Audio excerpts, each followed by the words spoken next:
Assalomu alaykum hammaga. Mana Andijondagi ishimiz ham mana yakunlandi. Mana shu ko'rinishi, mana bu tomoni podvalga tushish joyi. Xudo xolasa hammasi yaxshi. Chotki chiroyli chiqdi.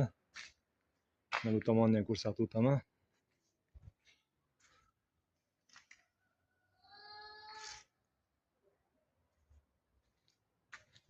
Bu tomonimizga so'ri bilan skuterda surib qo'yishibdi. Shu ichida mushit beryapti. Normalniy bu tomoni ham Xudo xolasa uyaltirmaydi. Chotki chiqqan.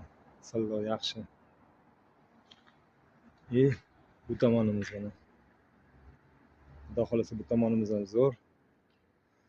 Qiziqqanlarga 33lik 508 286 bemalol telefon qilib aloqaga chiqib olasizlar.